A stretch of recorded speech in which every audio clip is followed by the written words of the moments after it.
Aujourd'hui, notre premier duplex va se dérouler entre 14 et 15 heures puisqu'on va du côté de Flaville-Martel. On se connecte avec eux. Salut Bertrand, salut à tous.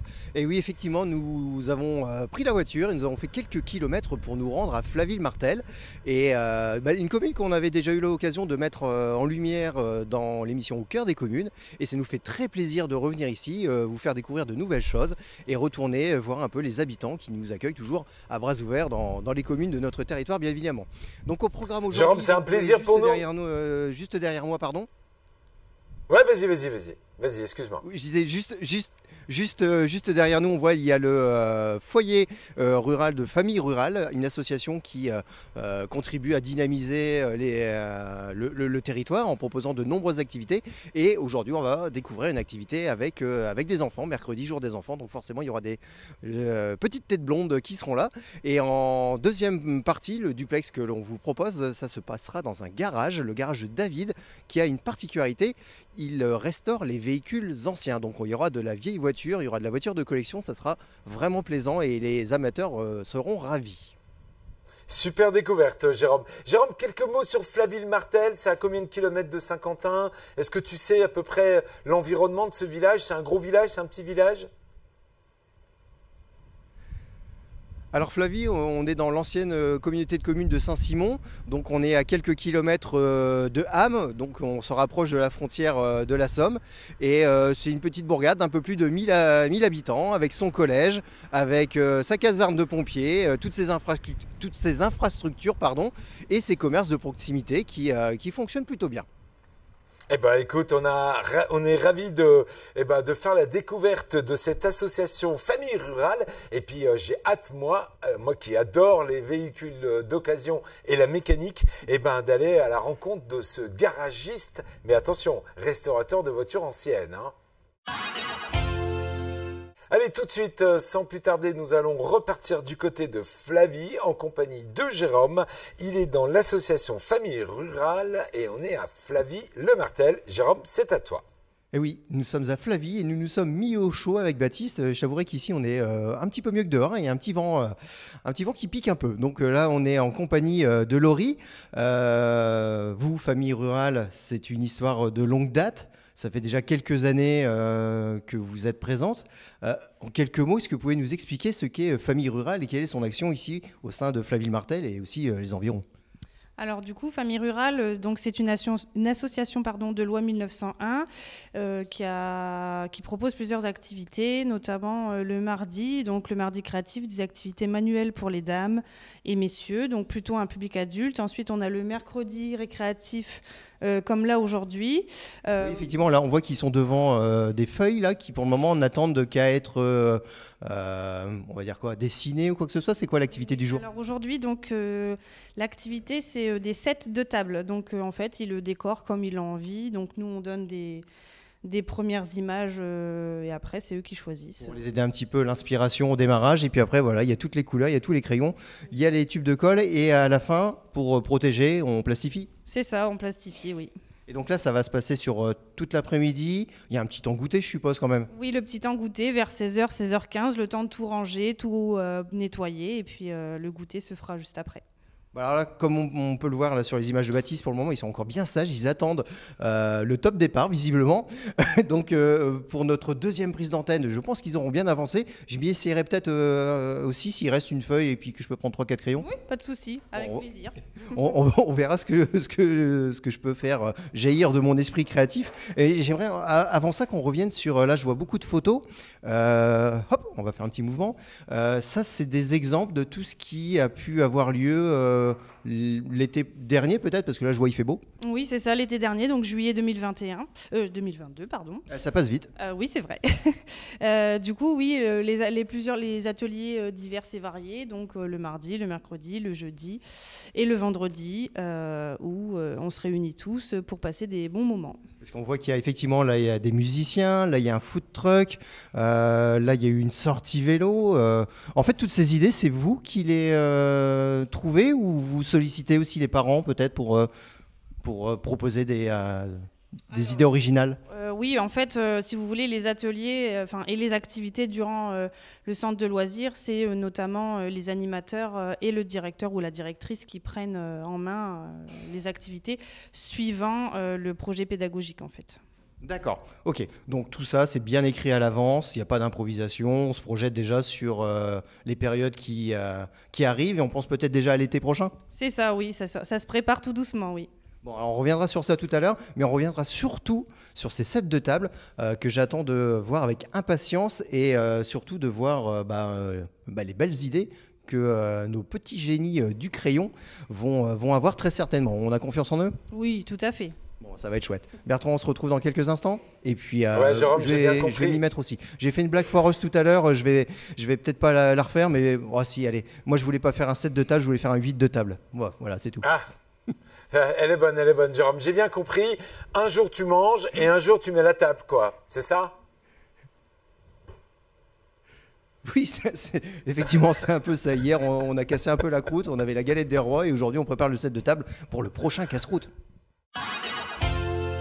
Tout de suite, on va faire un grand voyage dans le temps puisque instantanément, on va partir du côté de Flaville-Martel et hop, regardez, j'appuie sur un petit bouton. On se retrouve du côté de Flaville, toujours en compagnie de Jérôme. Ça y est, je crois que la création des sets de table a commencé. Que se passe-t-il, Jérôme? On est avec toi.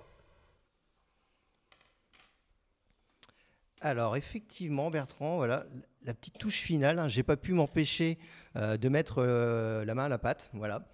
Et voilà, je me suis fait un petit kiff. Laurie m'a aidé, elle m'a sorti un petit journaliste, elle a ajouté les lunettes et puis voilà, on a fait un peu de coloriage, comme tous les enfants qui sont autour de nous. Et comme vous pouvez le voir, hein, ils ont bien avancé. Et on a un peu de tout. On a du super-héros, on a du Johnny, on a des animaux, on a Harry Potter, on a des Pokémon. Et là, autour de moi, j'ai des gourmands, parce que là, j'ai un burger et là, j'ai une assiette, des fourchettes. Couteau et c'est marqué bon appétit. Donc voilà, je sais vraiment m'entourer. Laurie, donc là cet atelier, donc là se déroule bien. Là ils sont sages. Hein. D'un seul coup, dès qu'on est en direct, c'est un petit peu plus sage. Et cet atelier, si on souhaite y participer, si les parents veulent inscrire leurs enfants, c'est tout au long de l'année, c'est possible ou ça marche à la séance? Comment ça fonctionne? Alors, c'est soit ça marche à la séance, soit c'est une adhésion à l'année qu'on paye à l'association. C'est 20 € la carte. Et en fait, ils peuvent participer à tous les ateliers proposés par l'association. Et donc que ce soit un atelier créatif ou des ateliers un peu culinaires, de temps en temps, les enfants font un peu de cuisine aussi? La cuisine, c'est rare parce que comme il faut toucher un petit peu à l'électricité, on préfère pas. Mais du coup, c'est plutôt activité manuelle. D'accord. Donc il y en a pour tous les goûts. Et puis là, on voit qu'ils sont vraiment attentionnés. Ils prennent soin de leur création. C'est bien de les voir comme ça, posés, calmes. Ils sont entre copains. Mais en même temps, voilà, c'est canalisé. Oui, il y a des règles quand même, pas franchir les limites, mais en général, c'est des bons moments, ça fait des bons souvenirs, et puis ils repartent en général avec toute leur création. J'imagine qu'effectivement, ils doivent les mettre précieusement de côté. Il y en a, ils m'ont dit que ça fait de nombreuses années qu'ils viennent ici. Donc s'ils reviennent, c'est qu'ils s'y plaisent. Hein. C'est ça, oui. Voilà, on va se rapprocher un petit peu, là, Baptiste va nous suivre. On va se rapprocher un petit peu, là, ici, parce que là, je suis intrigué, parce que j'ai un Harry Potter et j'ai un Pokémon à côté de moi. C'est ça, Gabin? C'est un Bowser. Ah, c'est un Bowser. Ah, excuse-moi. Ah, Bowser. Bah oui, je l'ai pas reconnu. Ah, petite dédicace pour Kevin. Voilà. Notre geek de service. Voilà, le Bowser que on peut retrouver dans les jeux Mario. T'es fan de jeux vidéo? Ouais, surtout Mario. Ah bah voilà, surtout Mario. Et donc toi, je suppose, Lenny, que tu es fan de Harry Potter. Oui. Et c'est la première fois que tu dessines un Harry Potter? Non. Et donc, le Harry Potter que tu préfères dans tous les films, voilà, c'est plutôt le Harry Potter du début, quand il est plus petit, ou à la fin, il commence à être un peu plus balèze? C'est plus la fin ou le début. J'aime bien tout. Bon, en fait, t'aimes toute la saga, quoi. Oui. Alors, on va le laisser, hein, il est en pleine création. Et je vous propose d'aller voir Louison, qui est la seule fille présente aujourd'hui. Ça va, tu te sens pas un petit peu toute seule, là? Il y a pas d'autres filles? Non. Non, ça va, les garçons sont sympas avec toi? Ouais. Ouais. Bon, alors là, t'es sur quoi, là? Tu nous fais quoi? Un cœur. Un cœur en fleurs. C'est ça? Oui. Bon voilà, on voit tout de suite l'esprit poète qu'il peut y avoir chez certains d'entre eux, c'est pas facile à dire. Et voilà, on a envie de les laisser tranquillement jusqu'à l'heure du goûter. C'est ça, le goûter, il arrive tout à l'heure, hein. C'est ça, vers 16h, 16h15. Alors, malheureusement, on ne pourra pas dévoiler ce que c'est parce que j'ai appris quelque chose tout à l'heure, c'est que à chaque fois, le goûter, c'est secret. On ne sait pas à l'avance ce qu'on va goûter, c'est ça? C'est ça, on aime bien faire la petite surprise, comme ça, quand on présente le goûter, ils sont contents. Bon, ils n'ont rien voulu nous dire, nous on ne sait rien du tout. Et comme on va devoir bouger et aller ailleurs pour le prochain duplex, on n'aura pas le goûter. C'est pas grave, on aura eu des beaux dessins. En tout cas, merci Laurie. C'était très agréable d'avoir passé ce moment en votre compagnie à tous. On vous laisse travailler et puis Bertrand, je reviendrai avec le dessin qu'on a fait tout à l'heure et puis on va voir ce qu'on peut faire pour Kevin, pour un petit Mario ou un truc de ce genre. Bon, ça marche, Jérôme. Merci beaucoup. Et puis, bonne continuation à ces enfants. Les dessins sont magnifiques. Et alors, moi, j'en reviens pas comment Laurie, elle arrive à les encadrer. C'est calme. Je sais pas si c'est l'effet de la caméra ou si c'est autre chose. Merci beaucoup, Jérôme. À tout à l'heure.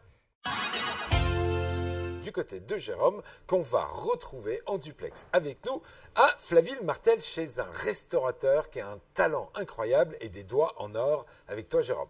Et oui, exactement, ça y est, nous sommes arrivés avec Baptiste au garage de David. Et là, vous allez le découvrir tout doucement sur les images. Là, voilà, on dévoile tout doucement un petit peu l'univers qui se découvre à vous.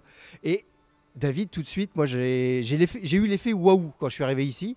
Parce que devant de tels bijoux, on ne peut faire que waouh. Donc vous êtes ici à Flavie et vous restaurez des véhicules anciens. C'est ça, tout à fait.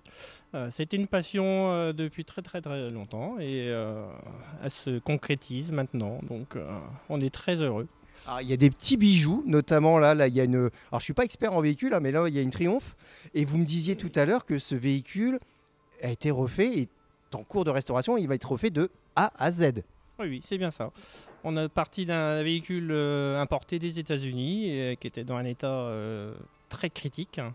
Et maintenant, vous voyez le résultat, elle va être magnifique. Vous faites des miracles, là. Donc aussi bien niveau carrosserie, niveau moteur, niveau sellerie, ça on verra, c'est Odile qui s'en occupe.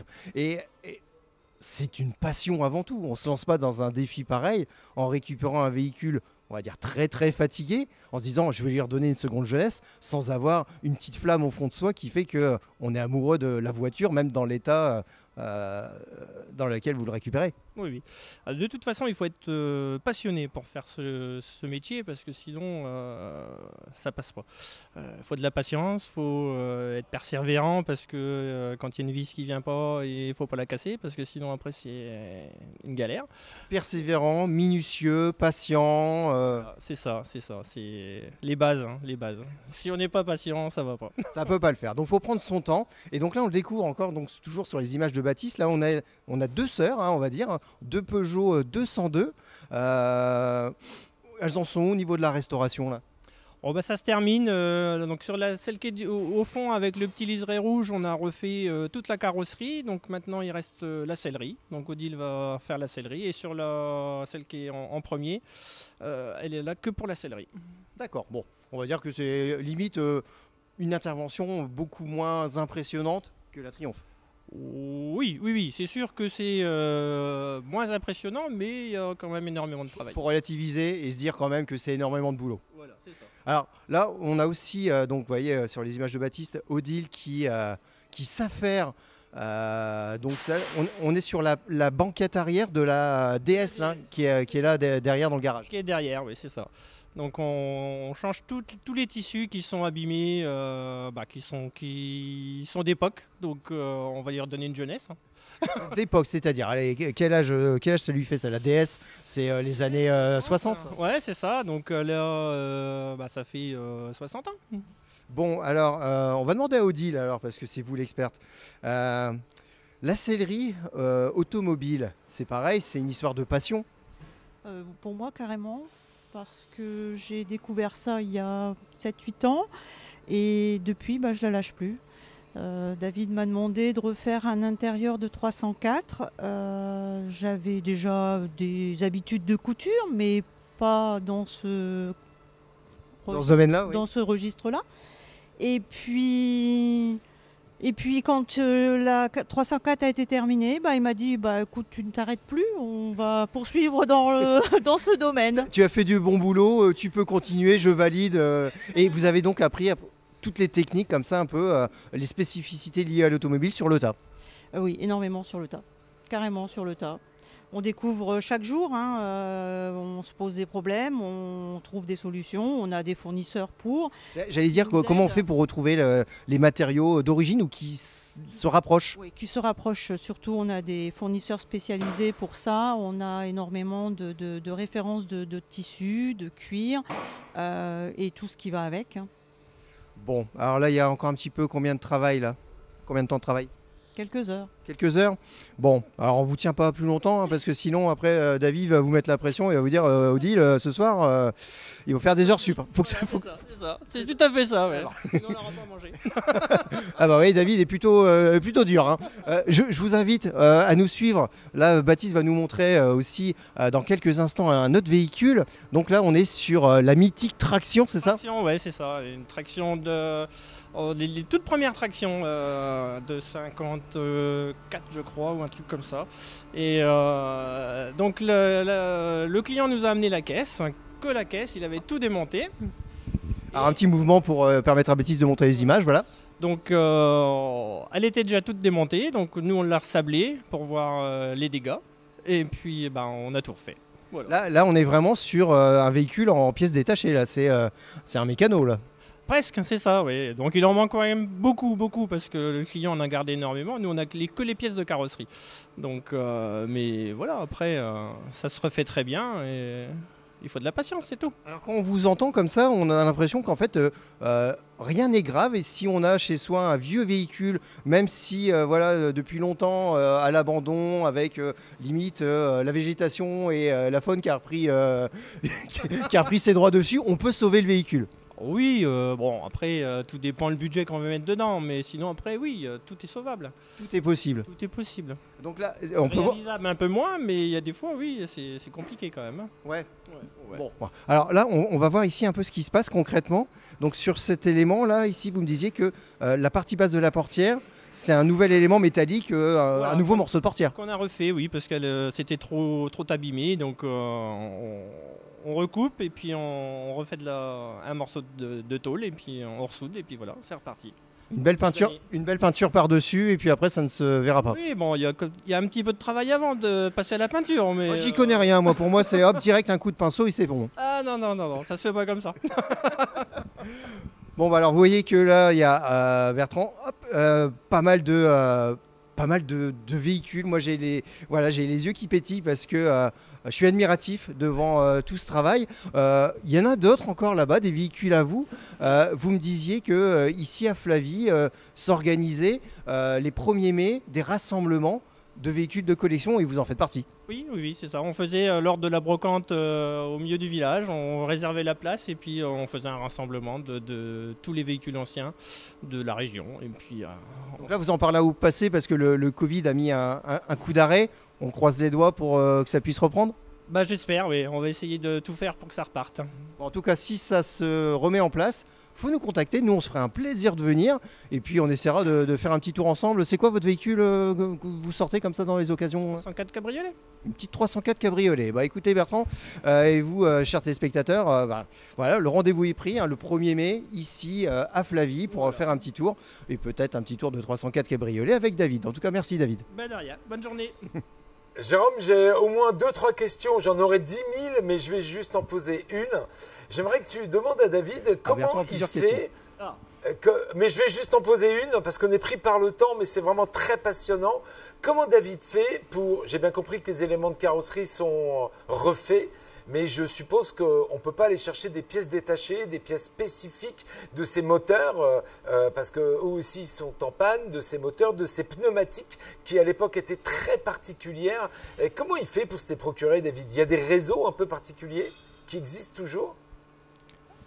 Alors la question de Bertrand, c'est, voilà, on peut refaire des éléments métalliques comme ça, mais il y a certains éléments, certaines pièces qui ne sont plus fabriquées, qui sont peut-être plus fabricable par vos soins. Est-ce qu'il y a des réseaux? Est-ce qu'il y a d'autres structures, d'autres fabricants qui peuvent vous dépanner? Il y a des réseaux, oui, un petit peu partout en France, hein, qui refont des pièces bien spécifiques à tel modèle. Et quand on peut pas, on se fournit chez eux. Voilà, tout simplement. On passe commande et puis hop, on finit sa voiture. Voilà, c'est ça. Bon, après, il y a des pièces qui sont vraiment très difficiles à trouver. J'ai entendu dire une fois que on pouvait limite refaire une 2 chevaux complète maintenant parce que tous les éléments pouvaient être refabriqués, on pouvait refaire sa 2 chevaux. Est-ce que c'est un mythe ou réalité? Non, la société Cassis en bas de la France qui refait ça. Et ben voilà, on a tout. Une 2 chevaux de A à Z. Bon bah alors quand on viendra le 1er mai, vous aurez votre véhicule, nous on aura le nôtre, on fera une 2 chevaux télé et puis on fera une belle balade. Voilà. Jérôme, une dernière question. Alors, c'est pas forcément la plus belle. Je parle pas de beauté, mais je parle de ce qu'il a le plus marqué, David. Quelle est sa restauration qui reste dans sa mémoire? Parce que, voilà, c'était quelque chose de compliqué ou quelque chose d'assez exceptionnel ou une attache de cœur? Alors justement Bertrand, on en parlait un petit peu tout à l'heure en préparant le duplex. La question de Bertrand, c'est est-ce qu'il y a un véhicule qui vous a le plus marqué pour sa restauration? Un véhicule de cœur, un coup de cœur, le véhicule pour lequel vous êtes le plus fier peut-être d'avoir permis de retrouver une seconde vie? On est fier de tout ce qu'on fait. Après, oui, il reste des véhicules mythiques. On a refait un BMW 30 SI de 74. Donc celle-ci était vraiment magnifique, quoi. Mais les autres sont magnifiques aussi. Après, c'est juste la marque qui est un peu plus spécifique, mais bon. Bon bah, vous voyez, chers téléspectateurs, vous voyez Bertrand, c'est compliqué pour David de trouver un coup de cœur particulier parce qu'en fait, il les aime toutes ces voitures. C'est tous des voilà, coups de cœur, ça. bien sûr. Bon, tu remercies beaucoup David, merci à Baptiste et dis à David que si je veux me recycler, je viens. Hein. J'adore son travail, aussi bien lui que la dame que tu nous as montré dans la sellerie. La sellerie, c'est juste exceptionnel. Je suis un fan de ces émissions où on refait les véhicules. Ça paraît tellement simple. Mais alors, quelle passion et quel savoir-faire. Merci beaucoup, Jérôme. Très beau duplex. On ne manquera pas de féliciter toute l'équipe. Donc là, lieutenant Bardon, nous sommes devant la caserne de Flaville-Martel, une petite commune rurale, somme toute, mais qui a sa caserne, c'est une particularité, quoi. Non, c'est pas une particularité en soi, mais qu'il y en ait une à Flaville-Martel, c'est très bien, oui.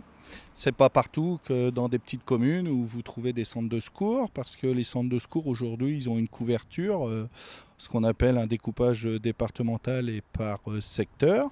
Donc nous, on couvre 13 communes.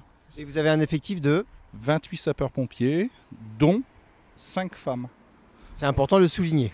Eh oui, c'est important parce qu'il faut ouvrir ce métier.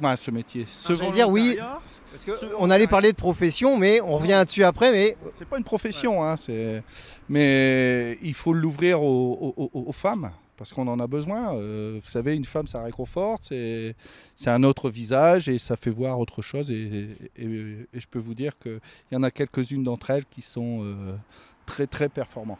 Alors, je n'en doute pas, et donc c'est un appel qu'on lance, vous mesdames, mais aussi un appel plus général, parce que là vous me parliez de pompiers professionnels et pompiers volontaires. Le volontariat, c'est 80% de l'effectif des pompiers, c'est ça que vous me disiez? Oui. Alors au niveau national, ça représente à peu près 80% des effectifs. On n'imagine pas ça. Tout à fait. Aujourd'hui, dans la population, la majorité pense que nous sommes tous professionnels. Mais nous ne le sommes pas. On a une double profession, une double activité. Donc moi, par exemple, je suis salarié à la ville de Chauny et volontaire à Flaville-Martel. Et il peut y avoir aussi des professionnels qui sont volontaires. Ah, tout à fait, au contraire. C'est là où c'est intéressant parce qu'ils nous amènent leur savoir, parce que eux, c'est leur métier. Et à travers eux, on se professionnalise. Et dans une intervention, dans les véhicules, dans la caserne, il n'y a pas de distinction, on n'est pas amené à faire peut-être entre guillemets plus confiance à quelqu'un qui serait professionnel, plus qu'à quelqu'un qui soit volontaire. Il n'y a pas de distinction, vous êtes tous collègues. Tout à fait. Alors dès le moment qu'on part, que ce soit dans un véhicule de secours à victime ou autre, les compétences sont les mêmes. On est formé de la même façon. Qu'on soit professionnel ou volontaire, on doit être formé de la même, puisque le besoin est égal. Alors ça, c'est important effectivement de le préciser. C'est pas parce qu'on est pompier volontaire qu'on est un un sous-pompier. Ah, tout à fait. Non, non, au contraire. On est équivalent puisque de toute façon, face à l'action, il n'y aura pas le choix. Ça sera la même utilisation des moyens et il faudra qu'on soit compétent, aussi compétent l'un que l'autre. Il ne faut pas faire de différence entre le professionnel sur le terrain et le volontaire, puisque de toute façon, ça va se complémentarité. La formation est la même. Vous êtes pompier avant tout et voilà, tout le monde fait partie du même corps. Exactement, voilà. Alors, vous parliez d'être dans l'action, là justement. Là, à côté de nous, là, vous avez sorti quelques-uns de vos véhicules disponibles pour vos interventions. C'est tout de suite impressionnant. On est toujours, voilà, on a un petit peu le regard du petit garçon qui voulait être pompier quand il était petit. Là, on est sur du beau matériel déjà. Tout à fait, ouais. Ça sert à quoi ces véhicules? Alors là, vous avez un véhicule, ce qu'on appelle FPT, donc fourgon pompe-tonne. Il sert pour nos incendies, beaucoup urbain, ce qui est en habitation et autres. Donc c'est ce type de véhicule qui va nous servir, qui va nous transporter et transporter le matériel qu'on aura besoin sur intervention. Donc là on a vu un peu là sur les images un ou deux on va dire agrès, voilà c'est les agrès, j'allais dire j'avais pas le mot donc vous avez raison de me reprendre. Donc là de quoi se mettre en sécurité au niveau de la respiration. Voilà, c'est ça, on s'isole au niveau respiratoire parce que sur les feux, vous avez tout ce qui brûle, on ne sait pas, ça se transforme par la chaleur et la détérioration des matériaux. Donc on risque de, si on intervenait sans appareil respiratoire, il y aurait un gros risque. On aurait un risque, c'est pas un gros risque, un risque réel, des voies respiratoires qui seraient atteintes par les fumées et autres, l'intoxication tout simplement. Donc aujourd'hui, nous avons des appareils respiratoires pour nous isoler justement des aires viciées et autres. Et donc, dans le véhicule, il y a un équipement pour chaque personne. Chaque sapeur-pompier a son appareil respiratoire individuel. Et donc, vous me disiez aussi que chaque véhicule a son commandant, son chef, je ne sais plus. Un chef d'agrès, on appelle chef d'agrès, voilà. Chef, c'est un agrès, ceci c'est un agrès. Après, on a des agrès dans l'agrès, mais ceci est un agrès, un FPT est un agrès, et on a un chef qui a passé des compétences pour pouvoir le commander et commander le personnel qui est à bord et prendre les bonnes décisions au moment voulu. Alors ça, effectivement, c'est très structuré et vous me disiez aussi qu'en fonction des interventions, plus elles sont importantes, plus il y aura un chef qui va prendre le relais parce que les équipes vont être de plus en plus importantes et il faut coordonner tout ça, quoi. Tout à fait, c'est ça, c'est ce qu'on appelle la chaîne de commandement. Donc ça va partir du simple chef d'agrès et ça peut monter en puissance du chef de groupe jusqu'au chef de colonne et voire chef de site au besoin. Donc tout ça, ça fait beaucoup de monde. Vous me disiez qu'il y a un manque quand même de pompiers volontaires. Il y a, on va dire, une pente décroissante depuis quelques années. Il y aura un appel à lancer au volontariat. Ah oui, comme vous pouvez le constater dans les communications nationales, on est toujours en recrue et on recherche toujours des recrues de volontaires, bien sûr. Notre base à nous, c'est le volontariat et on est toujours à la recherche de personnel. Donc je profite du moment pour justement faire un appel à cela. On est là pour ça. Donc aujourd'hui, on recrute à partir de 16 ans, il faut le savoir. Et jusqu'à 55 ans si la condition physique le permet. La physique nous le permet, oui, bien sûr. Au contraire, et que ce soit des femmes ou des hommes, on recrute. Donc qui n'hésitent pas à passer la porte des centres de secours, qui viennent se renseigner. On a un site 1002 et qui n'hésitent pas à venir dans les casernes se renseigner. Les portes sont ouvertes et on est là aussi pour les renseigner. Et pour les accueillir parce que... Mais on est très bien accueillis déjà. C'est la maison, comme je dis, c'est la maison de tous. Le centre, il est là pour le service des populations. Donc la porte, elle est ouverte, qu'ils viennent, qu'ils n'hésitent pas.